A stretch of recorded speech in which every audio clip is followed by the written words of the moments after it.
What's up, guys? Welcome back to the channel. Boozer here. Thanks for stopping by.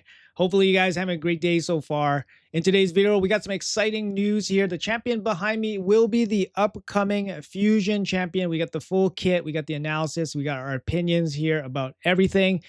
Let's check out what Plarium has to say about this champion. I'm going to put that up on screen right now. Hey, folks, next Monday, July 27th, we're planning to launch a champion fragment event of a new champion, Khamir Scald Eye. So the important thing to note here is that it is going to be a fragment fusion champion, which means you can't get a fusion token out of it if you complete it, and you won't be able to exchange it for any of the fusion token exchange champions. All right, just to make note, it's from the Ogryn tribes, legendary champion support and magic affinity.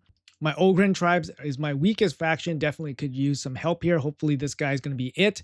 Let's check out the commentary here. Khamir will be a welcome addition to your Ogryn family, especially if you're lacking a legendary reviver. Love it. And a tanky one at that. With no need for accuracy or attack stats, you can fully invest into HP and speed, turning him into a durable and fast machine, pumping out turn meter boost for your team, healing allies, and bringing fallen companions back into the fight. Thanks to his universally useful kit, Khamir will be a great help in faction-related content, as well as any team that could use an extra layer of survivability and support.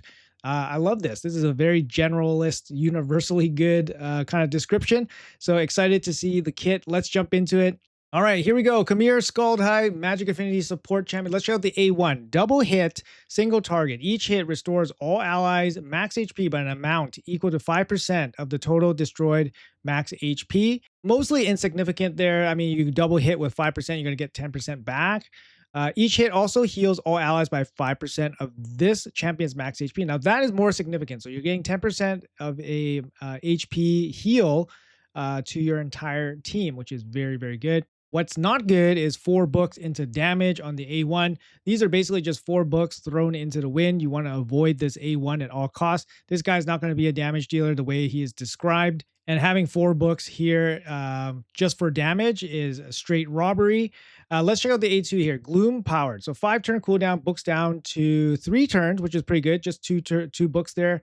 Fills the turn meter of all allies by 25%. That's really nice. That's a bigger than average turn meter fill for your entire team.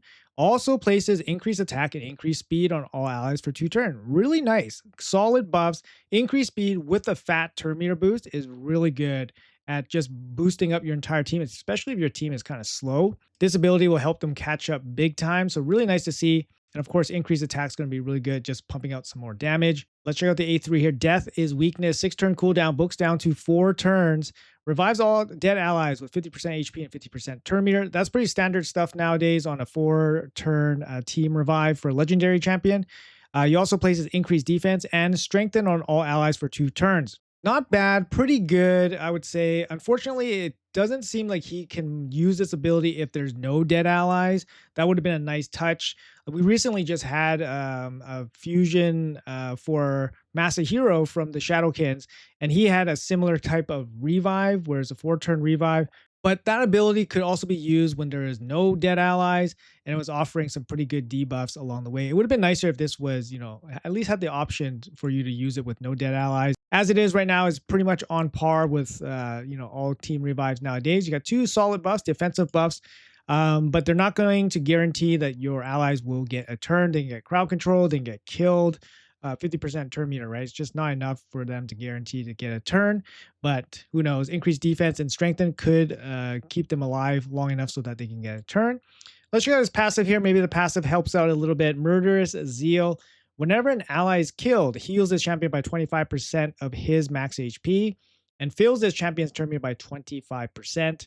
Also heals all allies by 10% of this champion's max HP and fills their turn meter by 10%.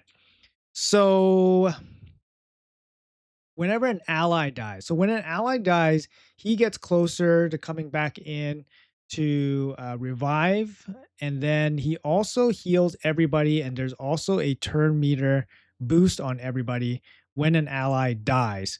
This is kind of interesting. It's an interesting passive, right? It kind of helps your team stabilize when you lose somebody. And of course, him getting the bigger turn meter boost and the bigger heal means that he has the higher likelihood of coming back in, and then obviously having the big swing turn where he can revive your entire team. I don't mind it. I don't think it's huge or anything like that, just because it requires your ally to die. And usually when an ally dies, it's already a big hole in your entire plan already. So, just having this to help you recover, I mean, it's not bad, but I wouldn't say it's insanely good or anything like that. The aura, 20% speed in all battles, very solid. I like it. And I think overall, based on what Plarium said about this champion, I think it describes it perfectly well. Builds Terminator boost with increased attack and increased speed. You can basically use this in so many different situations. You can use this in any boss content. You use it in arena content, obviously faction wars, wave content. This is just a really good ability. A revive also very good. I don't think Ogryn Tribes has many revivers at all. I'm just going to double check here. So just looking at the Ogryn Tribes, what are the revivers here? Void, is he a reviver? Nope. Diamante, no. That's about it. Who are the revivers here? Who are the revivers they are talking about? Oh, here we go. We have Bellatar, one reviver.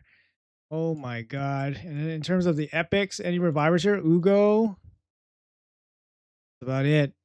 Yeah, what revivers are they talking about? So really nice that they're actually giving us a reviver, I guess, for factions that didn't actually have it. For example, like Shadowkin and now Ogryn Tribes. That's really nice. Actually, for 2026, Plarium has been giving a lot of revivers in general. I think half of the fusions this year have been revivers. I want to say Nodula, Mavera, Masahiro, and now this guy. It's nice to see. Maybe they're just trying to help people like complete some of the PvE content like faction wars and stuff. But like I said, based on the commentary that Plarium said about this guy, I think they hit it on the head. This guy's universally good. He has a team heal on the A1. That's solid. We just talked about the Terminator boost with some solid buffs.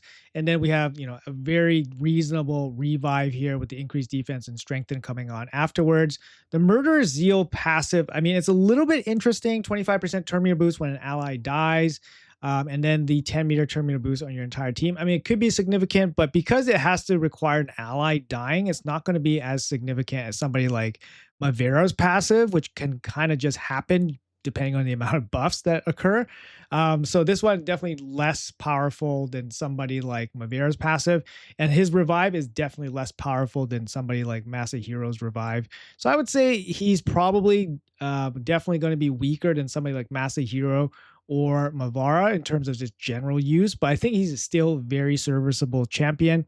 He's got a solid speed in all battles aura too, which just is generally going to be good. You can use him in all areas, siege, arena, boss content, faction wars, dungeons. So it's going to be really, really solid. Would love to see his base stats. I would love to see him be at least 110 speed. If he's freaking under 100 speed, that is a mockery of this guy's kit, because you want to build this guy fast, right? Speed aura, turn meter booster, plus speed champion. You want to build him fast. So I hope that he's going to be at least 110 base speed. And I hope to God he's at least 20,000 base HP so that you can actually get a decent heal out of his A1. Imagine this guy coming in with 18,000 base HP with 98 base speed. It would just be a mockery, like I said. Anyways, guys, let me know in the comments below what you guys think about Khamir Scald Eye.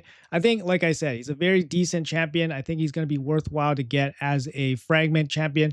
Of course, wait for the playtest videos and all that, but I don't see this guy's kit being overly tricky to analyze. There shouldn't be too many surprises with it from a playtest video. And since he is kind of the only viable revive option for the Ogryn Tribes, I think he's pretty much a must-do.